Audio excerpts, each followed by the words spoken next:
Today we're going to be talking about epiphytes, what they are as a plant, why they're so easy for most people, and some kind of basics on where they come from, and kind of how to take care of them.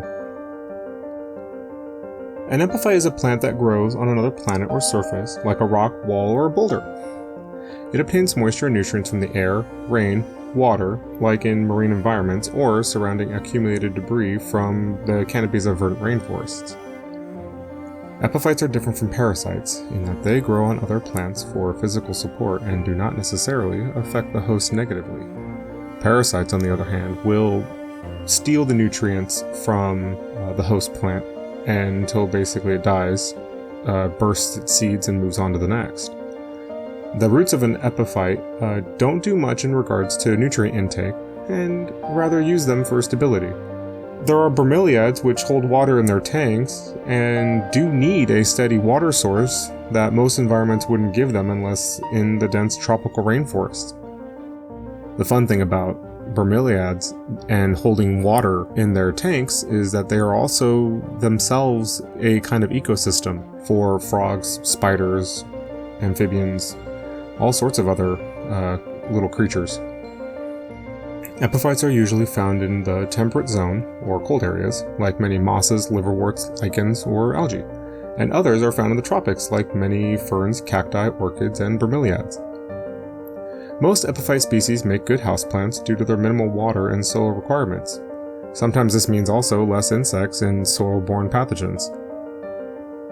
Epiphytic plants are sometimes called air plants because they do not root in soil, but on, again, trees, rocks, boulders, and in leaf debris.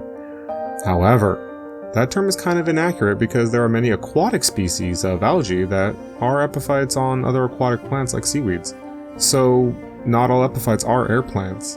The best known epiphytic plants include mosses, orchids, bromeliads such as Tillandsia Spanish moss, but epiphytes may be found in every major group of the plant kingdom. Feeding these plants is fairly straightforward by using a light foliar fertilizer like plain seaweed extract or specialized epiphytic fertilizer that is high in micronutrients. Most epiphytes can get the nitrogen they need out of the air and not the micronutrients. That's why having a specialized epiphytic fertilizer is kind of important, but sometimes not necessary. I definitely suggest doing your research on the species you decide to start with because, like all plants, not all will do well at the sunny windowsill and a watering when you remember. Some are finicky and need more humidity than anything else, and others want less water than you think. Air movement is also a factor since most of these plants grow in tree canopies and always have air movement.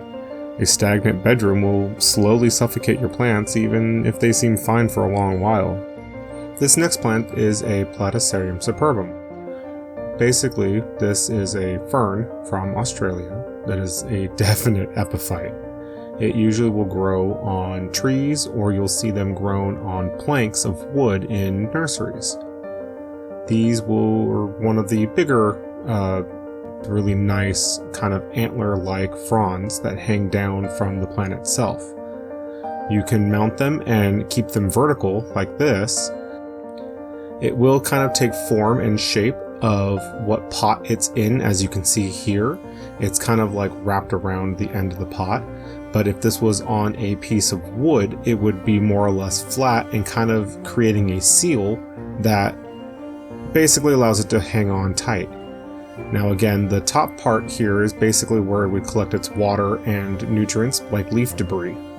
And what will happen is all the nutrients kind of get inside the top and will water and feed the plant as it grows outward.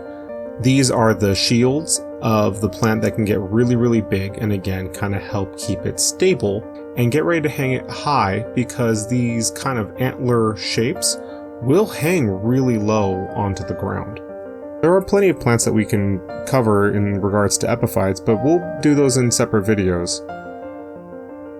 As you can see with this smaller one, the shape kind of is bent the wrong way, but as it grows up, it will auto-correct itself, and the new antlers and shields will grow in the direction that it needs to grow. You just have to find the back end of it and the top and bottom, because it definitely has a top and a bottom to it.